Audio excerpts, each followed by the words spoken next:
ఒకడు గత నెలలో ఒకడు వచ్చాడు, పాస్టర్ గారితో మాట్లాడుతున్నాడు. అన్నా, నాకు నా భార్యతో డైవర్స్ కావాలి, ప్రార్థన చేయి అంటూ ఉన్నాడు. నేను ఊరుకోను కదా, 2 ఆడపిల్లలు, 1 కుమారుడు. ఏం బాబు సమస్య ఏంటి నీ భార్య నుంచి అన్నాను. నాకు 70,000 రూపాయలు జీతం వస్తాయనా? ఆ పాప 70,000 అయిపోగొట్టి మరలా 7,000 10,000 అప్పు చేస్తూ ఉంది. అయ్యో, ప్రాబ్లం ఏంటి? ఎలా అయిపోగొడుతుంది? అన్నీ బ్రాండెడ్. సహోదరి, నీ భర్త సంపాదించే సంపాదన బట్టి నువ్వు ఖర్చు చేయి.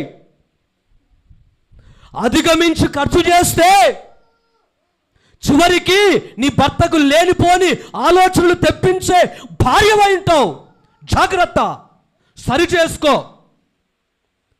ఆ యవనస్తుడు ఆ మాట అన్నప్పుడు చెప్పొచ్చు కదా బాబు అంటే, లేదన్నా వినట్లేదు, అన్నీ అయిపోయినాయి, ఇప్పుడు డైవర్స్కి వచ్చాం. సరే, ఓ పూట మీ భార్యతో మాట్లాడొచ్చా అన్నాను. అంటే సరే అన్న దగ్గర తీసుకొస్తాం, అప్పుడు మాట్లాడండి అంటే, ఓ రోజు ఫోన్ చేశాడు. రా బర్నబాస్ అంటే పోయాను. పోతే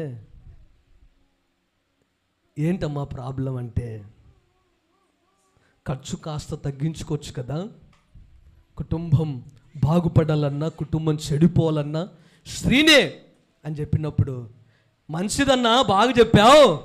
ఇదిగో ఈ ముస్టోడు నన్ను పెళ్లి చేసుకున్నప్పుడు, నన్ను ప్రేమించేటప్పుడు నిన్ను పూల పెట్టి చూసుకుంటున్నాను. ఇదిగో నీకు మైసూరు పాక్ కావాలంటే మైసూరు వెళ్ళైనా, ఏమంటమ్మా, మైసూరు పాక్ కావాలంటే మైసూరు వెళ్ళి తెచ్చాడంట మైసూరు పాక్ కోసం అని చెప్పాడు. అలా నేను మోసపోయాను.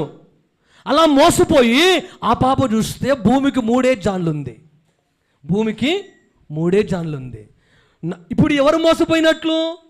భర్త మోసపోయాడా, భార్య మోసపోయింది? ఎవరు మోసపోయారమ్మా? భార్య ఏమంటుంది? నన్ను వీడు మోసం చేశాడు, వీడు నన్ను ప్రేమించేటప్పుడు నా వెంట పడి నా వీధుల్లో తిరిగి ఇదిగో నన్ను టార్చర్ పెట్టి నిన్ను పూలో పెట్టి చూసుకుంటాను అని చెప్తే నేను మోసపోయాను. నీకు మైసూరు పాక్ కావాలంటే మైసూరు వెళ్ళి తీసుకొస్తాను. ఇదిగో నీకు కవ్వ కచ్చకాలు కావాలంటే కాకినాడ వెళ్ళి తీసుకొస్తాను. నీకేది తక్కువ చేయను అని చెప్పాడన్నయ్యా అని నేను మోసపోయి చేసుకున్నాడు. ఇప్పుడు ఏం లేదన్నయ్యా, డైవర్స్ అప్లై చేశాడు. మరి ఏంటి తల్లి నీ ప్రాబ్లం అంటే, డైవర్స్ కావాలి నాకు కూడా. అమ్మా, మనసు మార్చుకోండి, ప్రార్థన చేసుకోండి, ఖర్చు తగ్గించండి, ప్రభు దగ్గర సమాధాన పడండి.